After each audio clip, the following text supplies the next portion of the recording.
Tocilizumab injection જેને મેળવવા માટે કોરોનાના દર્દીઓ અને તેમના સગાવાલાઓએ કેટલાય ચક્કર ખાધા, લાઈનો લગાવી, પૈસા ખર્ચ્યા, માત્ર એક જ આશા સાથે કે આનાથી કોરોના મટી જશે અને સારું થઈને દર્દી પોતાના ઘરે પરત ફરશે। પણ જો છેલ્લે ખબર પડે કે આ દવા કોરોના માટે છે જ નહીં તો ઉપરથી આ તો કદાચ નુકસાન પણ કરી શકે છે। ત્યારે એક જ સવાલ આજે ઊભો થયો છે કે શું આ દવા નહીં પણ દગો છે?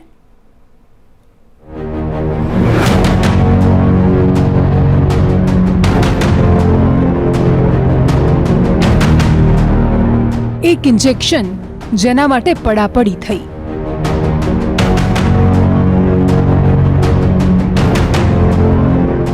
એક ઇન્જેક્શન જેનાથી જીવ બચશે એવું લોકોએ માન્યું,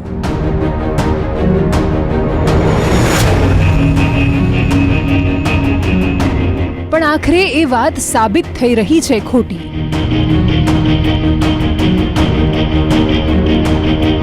ટોસિલિઝુમેબ બનાવતી કંપની પણ હવે કહે છે ઇન્જેક્શનથી બચવાની શક્યતા ઓછી પણ ઘાતક બની શકે છે।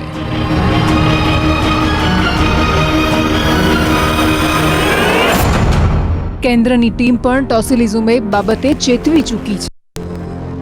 इसमें अभी तक जो डेटा है वो मोर्टेलिटी बेनिफिट नहीं दिखाता है। ऐसा कोई डेटा नहीं है कि वो दिखाता है कि इससे आपकी बहुत ज़्यादा जान बच सकती है, लेकिन अब ये absence of data doesn't mean कि इट इज़ नॉट हेल्पफुल। तो केम अत्यार सुधी बेरोकटोक वपराया इंजेक्शन?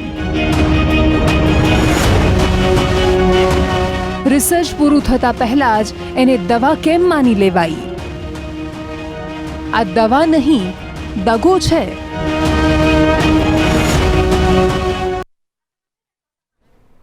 અને એટલે સવાલ થઈ રહ્યો છે કે કોરોનામાં રામબાણ ઇલાજ જેને ગણવામાં આવતો હતો શું તે રામબાણ ઇલાજ નહોતો? કેમ કે જે રીતે ટ્રાયલમાં ફેલ ગયો છે ઇન્જેક્શન, તે બાદ સવાલો અનેક ઉઠી રહ્યા છે। આ બધાની વચ્ચે ચર્ચા કરવા માટે આપણી સાથે ડોક્ટર્સ પણ જોડાઈ ગયા છે। ગેસ્ટ પેનલ ઉપસ્થિત છે આપણી સાથે અમદાવાદથી જયેશ ત્રિવેદી, ડોક્ટર જયેશ ત્રિવેદી જોડાઈ ગયા છે, જેઓ એમડી ફિઝિશિયન છે। આ ઉપરાંત ડોક્ટર શીતલ મિસ્ત્રી પણ જોડાયા છે, જેઓ નોડલ ઓફિસર છે કોવિડ ગોત્રી હોસ્પિટલ વડોદરાથી। આ બંનેનું સ્વાગત છે સંદેશ ન્યૂઝમાં। અત્યારે જયેશભાઈ આપણી સાથે જોડાયેલા છે અને ડોક્ટર શીતલ આગામી સમયમાં આપણી સાથે જોડાશે। ડોક્ટર જયેશ, સીધી તમારી પાસે આવવા માંગીશ અને એક મોટો સવાલ અત્યારે કદાચ તમામ દર્દીના પરિવારો પૂછી રહ્યા છે જે લોકોએ આ ઇન્જેક્શનનો ઉપયોગ કર્યો છે, કેમ કે કોરોનામાં રામબાણની રીતે એક મોટી તસવીર અને એક મોટી છાપ આ ઇન્જેક્શનને લઈને જે સામે લાવવામાં આવી હતી અને તે બાદ હવે જે હકીકત અને જે ખુલાસો સામે આવી રહ્યો છે, શું ખરેખર કહી શકાય કે આ દગો છે?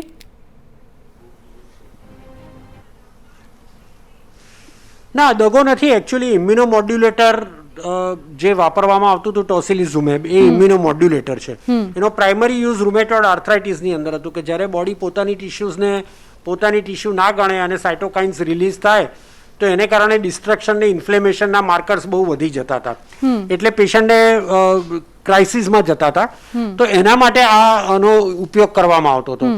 એટલે એ વખતે વપરાતું હતું એ બરાબર હતું, પણ એનો જે ઓવરઓલ ફાયદો જેટલો થવો જોઈતો હતો એટલો ટ્રાયલમાં રોશ કંપનીએ જે કર્યું એમાં થર્ડ પોઈન્ટ જે અમારું કહેવાય ફેઝ 3ની અંદર, એમાં ફેઝ 3ની અંદર we did not see that benefit.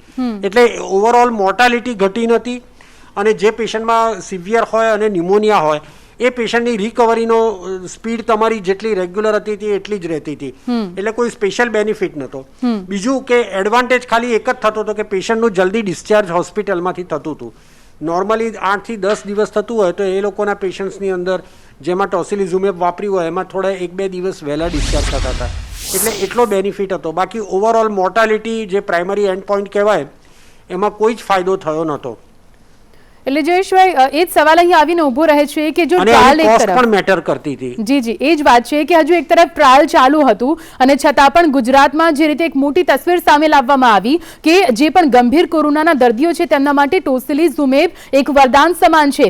જે રીતે આ ઇન્જેક્શનની છાપ ઊભી કરવામાં આવી તેના કારણે મોટા પેમેન્ટ સાથે ત્યાં સુધી કે આ ઇન્જેક્શનની કાળાબજારી પણ થઈ છે અને નકલી ઇન્જેક્શન પણ બનાવી દેવામાં આવ્યા હતા। આ બધાની વચ્ચે હવે એક સવાલ એ ઉપસ્થિત થઈ રહ્યો છે કે કયા આધાર પર આખરે આ ઇન્જેક્શન આપવામાં આવી રહ્યા હતા જો તેનું ટ્રાયલ જ ચાલી રહ્યું હતું તો? એટલે ટ્રાયલ્સ તો દરેક કોવિડ ઇન્ફેક્શન જિંદગી દુનિયામાં ફર્સ્ટ ટાઈમ જ આ થયેલું છે, એટલે એના રેગ્યુલર ટ્રાયલ કોવિડના પહેલાં કોઈ આ ટોસિલિઝુમેબ ઉપર થયા જ નહોતા। આ જે ટ્રાયલ થયા છે એ છેલ્લા 6 મહિનાના ટ્રાયલ છે અને છેલ્લા 4 મહિનાના જે ટ્રાયલના રિઝલ્ટ આવેલા એ ICMR બી એને સર્ટિફાય કરેલું કે એ પ્રોડક્ટ તમારી વાપરી શકાય એવી છે અને એ ઇમ્યુનોમોડ્યુલેટરનો રોલ છે એ તો પ્રૂવન છે. એટલે ખાલી રૂમેટોઇડ આર્થરાઇટિસ કે જુવેનાઇલ આર્થરાઇટિસની અંદર વપરાય છે એ ઉપરાંત આમાં વાપરી શકાય એવું ગાઈડલાઇન ICMR આપેલી હતી અને ICMRની ગાઈડલાઇન પ્રમાણે જ બધા ડૉક્ટર્સ અત્યારે એક્ઝિક્યુશન કરતા હોય છે.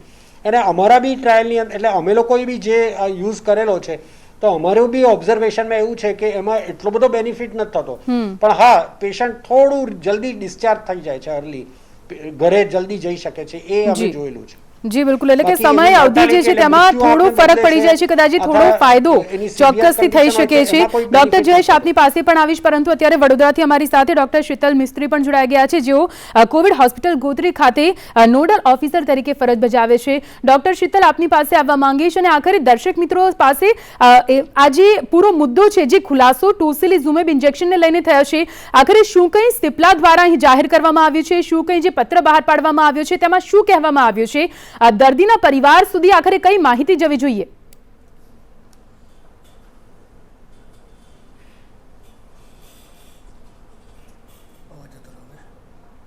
જી ડોક્ટર શીતલ.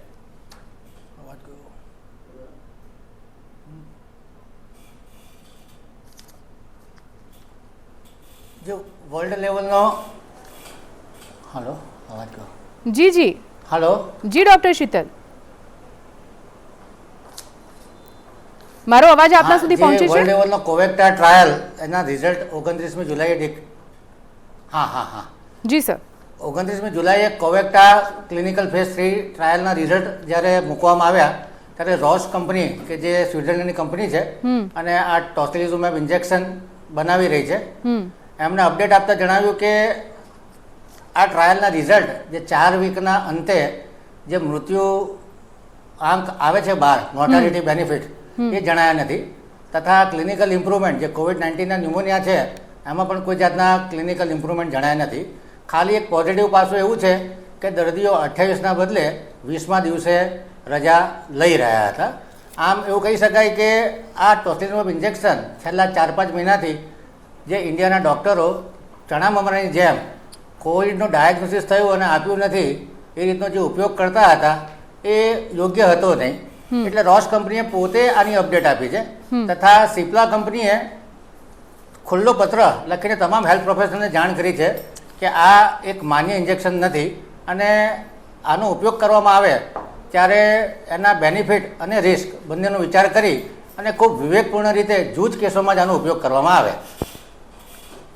રોશ કંપનીએ વધુમાં એવું જણાવ્યું છે કે હાલ તો કોવેક્ટા ક્લિનિકલ ફેઝ 3 ટ્રાયલમાં આ ઇન્જેક્શનમાં જોઈએ એવા અસરકારક પરિણામો સામે નથી આવ્યા, જે ખૂબ નિરાશાજનક બાબત છે અને એ લોકો હજુ અન્ય એન્ટીવાયરલ દવાઓ સાથે અન્ય ટ્રાયલો પણ કરી રહ્યા છે, જેમાં રેમડેક્ટા, એમ્પેક્ટા અને મેરીફોઝા ટ્રાયલ, આ 3 ટ્રાયલના રિઝલ્ટ હજુ આવવાના બાકી છે અને આશા રાખીએ કે આના રિઝલ્ટ કંઈક સારા આવે, કારણ કે કોરોનાની મહામારી તો આપ સૌ જાણો છો કે ખૂબ ખતરનાક બીમારી છે, લોકોમાં ખૂબ ભયનો માહોલ છે અને આમાં જે સાયટોકાઇન સ્ટોર્મ થાય છે એટલે ડૉક્ટર સાહેબે જણાવ્યું કે પોલીઆર્થરાઇટિસ અને આર્થરાઇટિસના કેસોમાં આ ઇન્જેક્શનનો ઉપયોગ કરવામાં આવતો હતો અને એનાથી દર્દીને ફાયદો થવાની થિયોરિટિકલ શક્યતાઓ હતી, જેના લીધે ઇન્ડિયાના ડૉક્ટરો આ ઇન્જેક્શનનો ઉપયોગ કર્યો હતો. પરંતુ હાલના તબક્કે હું એટલું જ કહેવા માંગીશ કે આ એક ટ્રાયલ રૂપનું ઇન્જેક્શન છે, આ કોઈ કોરોના માટેનો સચોટ ઇલાજ નથી. તેથી આનો ઉપયોગ કરતાં પહેલાં 100% વિચાર કરવો જોઈએ કે ખરેખર દર્દીને ફાયદો થાય છે કે નુકસાન થાય છે. આ દવાની અમુક આડઅસરો જેવું કે એક્યુટ રિનલ ઇન્જરી, ડાયરિયા અને ઘણી વખત સડન ડેથ પણ નોંધાયેલા છે, જેમાં કદાચ માયોકાર્ડાઇટિસ અથવા હાર્ટ એટેક અથવા પલ્મોનરી એમ્બોલિઝમના કેસો પણ સામે આવી રહ્યા છે. તેથી અત્યાર સુધી આ ઇન્જેક્શન જે રીતે વપરાતા હતા એ યોગ્ય રીતે વપરાતા નહોતા. ખાલી ટ્રાયલ રૂપે જ આ ઇન્જેક્શનને વાપરવા જોઈએ, નહીં કે સચોટ ઇલાજ તરીકે. એટલે ભવિષ્યમાં અન્ય એન્ટીવાયરલ દવાઓ સાથે કોમ્બિનેશન કરીને આના રિઝલ્ટ કેવા આવે છે એ જોવાનું રહેશે. અને એટલા માટે જ અહીં સૌથી મોટી વાત એ છે કે જે રીતે આડેધડ ગુજરાતમાં ઇન્જેક્શન વપરાયા હતા અને તેની જે નકલી ઇન્જેક્શનો પણ સામે આવ્યા હતા, કાળા કારોબારી પણ કરવામાં આવી હતી. 45,000નું ઇન્જેક્શન 1 લાખ રૂપિયામાં પણ વેચાયું હતું, ને છતાં પણ દર્દીઓ સુધી આ ઇન્જેક્શન નહોતા પહોંચતા અછત ઊભી થઈ હતી. એટલે આના પરથી અંદાજો લગાવી શકાય છે કે કઈ રીતે અને કેટલા પ્રમાણમાં ઇન્જેક્શન ગુજરાતમાં વપરાઈ રહ્યા હતા. ડોક્ટર જયેશ, આ બધાની વચ્ચે હવે એ સવાલ ચોક્કસથી થઈ રહ્યો છે કે જો નિમોનિયામાં અસરકારક નથી આ ઇન્જેક્શન, મોર્ટાલિટી રેટમાં પણ કંઈ ફરક નથી પાડતો, ફક્ત સમય અવધિમાં થોડો ફરક પડે છે, તો શું દર્દીના પરિવારો એક ઇન્જેક્શન પાછળ 45,000 રૂપિયા ખર્ચે છે તે યોગ્ય છે ખરું? કેમ કે આડેધડ ગુજરાતમાં તો આ ઇન્જેક્શન વપરાઈ જ રહ્યા છે. એટલે આમાં એક જાણવા જેવી વસ્તુ છે કે એક ટ્રાયલ એવો થઈ રહેલો છે કે જેમાં રેમિડેસિવિર અને ટોસિલિઝુમેબ બંને સાથે આપવામાં આવે છે અને એનો રિઝલ્ટ તમને 25 થી 30% બેનિફિટ થાય છે એવા વેસ્ટર્ન રિપોર્ટ્સમાં આવેલા છે. હજુ ઇન્ડિયાના કોઈ એવા રિપોર્ટ નથી આવ્યા અથવા કોઈ કંપનીએ બી એવા રિપોર્ટ નથી પાડ્યા, પણ એવા ટ્રાયલ થયેલા છે કે જેમાં રેમિડેસિવિર અને આ ટોસિલિઝુમેબ સાથે વાપરવામાં આવે પેશન્ટમાં તો એમાં બેનિફિટ થયેલા છે. પણ ટોસિલિઝુમેબ એક જ રામબાણ છે અને એના વગર ચાલે જેવું નથી, એ વાત તદ્દન ભૂલ ભરેલી છે અને એ જેણે બી પ્રોજેક્ટ કર્યું હોય એ સત્યથી વેગળી વસ્તુ છે. સાહેબે વાત કરી એ પ્રમાણે, જે શીતલભાઈએ વાત કરી એ પ્રમાણે જે ઇન્ફેક્શનની વાત છે એમાં મારે એડ કરવું જોઈએ કે મોર્ટાલિટી બીકોઝ ઓફ ઇન્ફેક્શન 25 થી 30% વધારે સામાન્ય સંજોગોમાં થાય છે. તો એ આપણને એડવાઇઝેબલ કેટલું છે એ ગણવું જોઈએ. બીજું કે આ ઇમ્યુનોમોડ્યુલેટર છે એટલે ટી સેલ જે બોડીના હોય એ ટી સેલની એક્ટિવિટી ઓછી કરી દેતી હોય છે. એટલે ટી સેલ મીડિયેટેડ જે ડિસીઝ એને કારણે થતા હોય એ ઇન્ફેક્શન્સ આપણા ઇમ્યુનિટી ઓછી થવાને કારણે વધી જતા હોય છે. એટલે રિસ્ક રિવોર્ડ રેશિયો લઈએ તો it is more towards risk rather than reward. જી બિલકુલ. ડૉક્ટર શીતલ, એક સવાલ અહીં ચોક્કસથી થાય કે જો રિસર્ચ પૂરું થયું જ ન હતું તો પછી તેને દવા તરીકે કેમ માની લેવાય અને ગુજરાતમાં તેનો આ રીતે ઉપયોગ કેમ શરૂ કરી દેવામાં આવ્યો?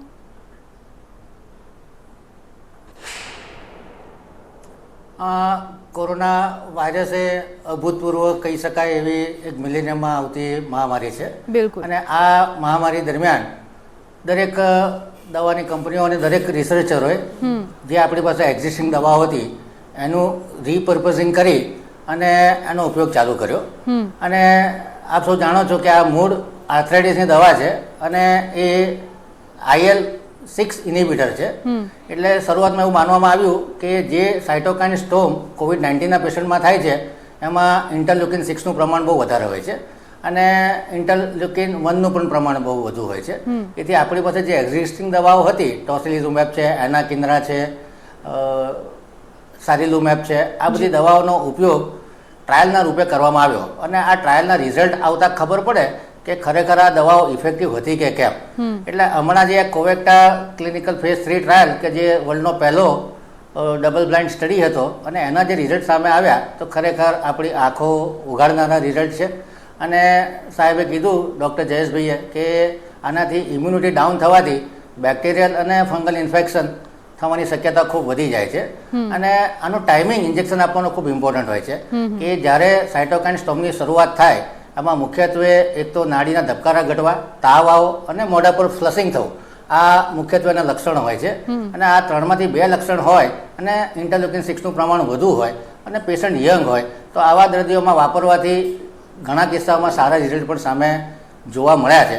પરંતુ ઓલ્ડ એજેડ પેશન્ટોમાં અને ડિલેડ ઇન્જેક્શન વાપરવાથી ઘણી વખત જે સાયટોકાઇન સ્ટોર્મને નુકસાન કરવાનું થઈ ગયા બાદ આ ઇન્જેક્શન આપવાથી સેકન્ડરી ઇન્ફેક્શન થવાની શક્યતા ખૂબ વધુ હોય છે અને જેના લીધે ઘણી વખત renal failure, multi organ failure અને સડન ડેથ, પલ્મોનરી એમ્બોલિઝમ હોય અથવા માયોકાર્ડાઇટિસના લીધે અથવા બ્રેડિએરિથમિયાના લીધે નોંધાયા છે. 100% એવું ના કહી શકાય કે આ બધી ટોસિલિઝુમેબની જ સાઇડ ઇફેક્ટ હતી, પરંતુ ટોસિલિઝુમેબ મોટી એજના પેશન્ટોને આપવાથી ઘણી વખત દર્દીઓએ જીવનથી હાથ ધોયા છે એવા પણ બનાવો અમારા કિસ્સામાં આવ્યા છે. ગોત્રી મેડિકલ કોલેજ ખાતે અત્યાર સુધીમાં 29 દર્દીઓને અમે ટ્રીટમેન્ટ કરી છે. એમાં અમે આ ઇન્જેક્શનનો ખૂબ વિવેકપૂર્ણ રીતે ઉપયોગ કર્યો છે. અત્યાર સુધીમાં લગભગ 70 દર્દીઓને ખૂબ સ્ક્રીનિંગ કર્યા પછી ICMRના પ્રોટોકોલ અને ICMRની ગાઈડલાઇનમાં ફિટ થતા હોય ત્યારે જ ઇન્જેક્શન આપ્યા છે.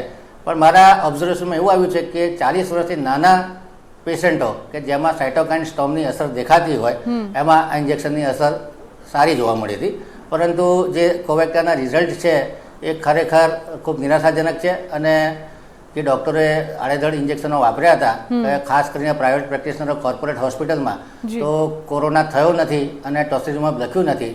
જાણે કે પોતે જવાબદારીમાંથી છટકવા માગતા હોય કે અમે તો 40,000નું ઇન્જેક્શન આપ્યું, ત્યાર પછી દર્દી બચ્યો કે નહીં એ ઉપરવાળાના હાથમાં છે. એટલે પોતાની જવાબદારીમાંથી છટકવા માટે રેમડેસિવિર અને ટોસિલિઝુમેબ ઇન્જેક્શનનો આડેધડ ઉપયોગ થઈ રહ્યો છે. રેમડેસિવિરના ટ્રાયલમાં તો 100% એવું જણાવ્યું છે કે આનાથી મૃત્યુદર અને અર્લી ડિસ્ચાર્જ આ બંને ખૂબ સારા પરિણામો આપી રહ્યું છે. અને અમારા ક્લિનિકલ એક્સપિરિયન્સમાં પણ રેમડેસિવિરની ઇફેક્ટ સારી જણાય છે. ડૉક્ટર જયેશભાઈ કીધું એમ કે રેમડેસિવિર અથવા અન્ય એન્ટીવાયરલ સાથે ટોસિલિઝુમેબનું કોમ્બિનેશન કરવાથી ભવિષ્યમાં શું પરિણામ આવશે એ જોવું રહ્યું. પરંતુ આજે આપણે જાણીએ કે નવો ડિસીઝ હોવાને લીધે અલગ અલગ ટ્રાયલો થઈ રહ્યા છે. આજે આઇવરમેક્ટિન દવા વાપરીએ છીએ, એના સાઉથ અમેરિકન ટ્રાયલ્સમાં રિઝલ્ટ સારા હતા, બાંગ્લાદેશના ટ્રાયલમાં રિઝલ્ટ સારા હતા. આપણે ધીમે ધીમે ઇન્ડિયામાં પણ આ દવા વાપરવાની શરૂઆત કરી છે. પ્રાથમિક તબક્કે એવું લાગી રહ્યું છે કે આના પણ રિઝલ્ટ સારા છે સામાન્ય જે માઇલ્ડ ડિસીઝ હોય એમાં. એટલે પરિસ્થિતિ ગંભીર છે. નવી નવી દવાનો ટ્રાયલો ચાલવાના. આજે જે દવા સચોટ છે કાલે કદાચ ડિસ્પ્રૂવ થઈ જશે, અને આજે આપણે ડિસ્પ્રૂવ કરીએ ભવિષ્યમાં કદાચ પાછી ફરી પણ એપ્રૂવ થઈ શકે. એટલે સાવચેતી રાખી અને સાહેબે કીધું એમ રિસ્ક રિવોર્ડ કે દર્દીને ફાયદો અને જોખમ કેટલું છે એ બંનેનો વિવેકપૂર્ણ રીતે વિચાર કરી અને ઇન્જેક્શનનો ન્યાયિક ઉપયોગ કરવામાં આવે એવી મારું સજેશન છે. જી બિલકુલ ચોક્કસ. એટલે કે એ જ વાત આવીને ઊભી રહે છે કે કોરોના મહામારી અને કોરોનાની કોઈ દવા નથી, એટલા માટે ટ્રાયલ તો શરૂ રહેશે જ. પરંતુ આ બધી વાતોની વચ્ચે જે રીતે ટોસિલિઝુમેબની ઉપર જે કાળાબજારી પણ થઈ છે, દર્દીઓના પરિવારોને છેતરવાનો પણ જે પ્રયાસ કરવામાં આવ્યો, અને હવે જ્યારે વાત સામે આવે છે કે આ જે ઇન્જેક્શન છે તે રામબાણ ઇલાજ નથી, ત્યારે તે પરિવારો પર શું વીતતી હશે તે આપણે અંદાજો ન લગાવી શકીએ.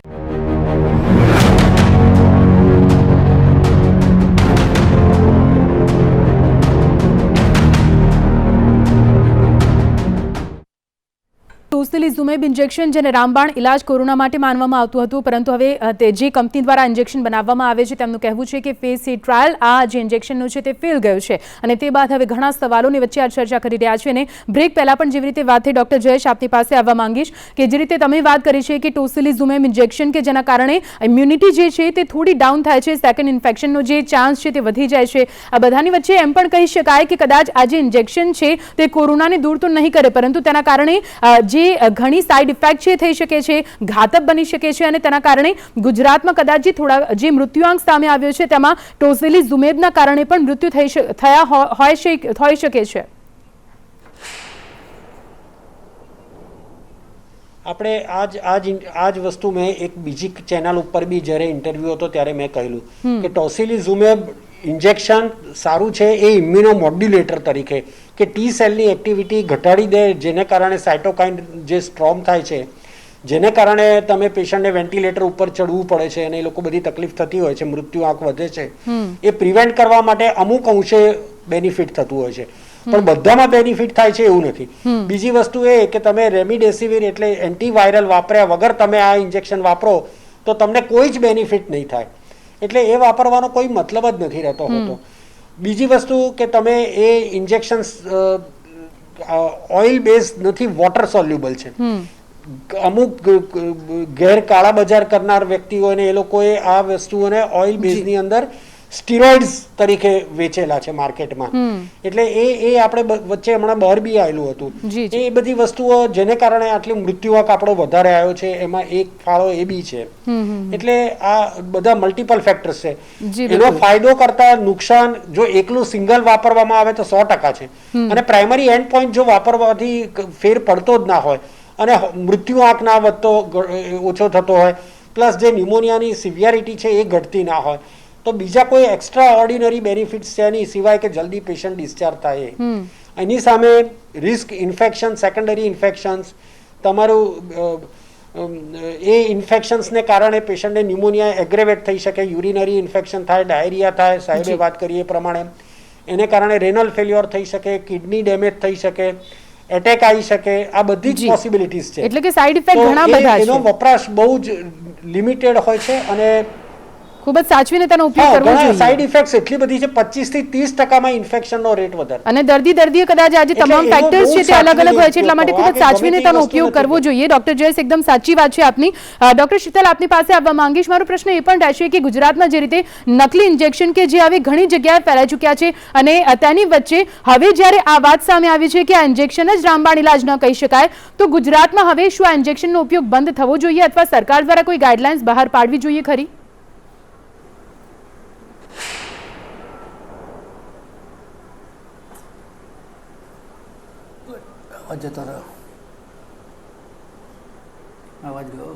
જી ડોક્ટર શીતલ, મારો પ્રશ્ન આપને રહેશે કે જે રીતે આ ઇન્જેક્શનના નકલી ડોઝ પણ બહાર આવી ચૂક્યા છે અને ઘણી જગ્યાએ વેચાય પણ છે, તેની વચ્ચે હવે જે આ ઇન્જેક્શનને લઈને ખુલાસો થયો છે, શું આપને લાગે છે કે આ ઇન્જેક્શનનું વેચાણ છે તે બંધ થવું જોઈએ અથવા સરકાર દ્વારા ઇન્જેક્શનને લઈને કોઈ ગાઈડલાઇન્સ શરૂ કરવામાં આવી જોઈએ, ગાઈડલાઇન્સ બહાર પાડવી જોઈએ?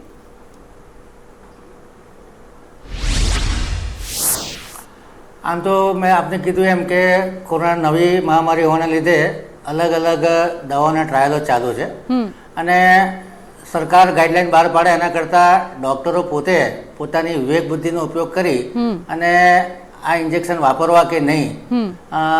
જયેશભાઈ ડૉક્ટર સાહેબે કીધું કે ખૂબ જૂજ પેશન્ટોમાં આની ઇફેક્ટ આવી શકે એમ છે અને રિસ્ક રિવોર્ડ બેનિફિટ અને બેનિફિટ અને રિસ્ક શું છે એ બંનેને ત્રાજવામાં રાખીને તોલવાની જરૂર છે.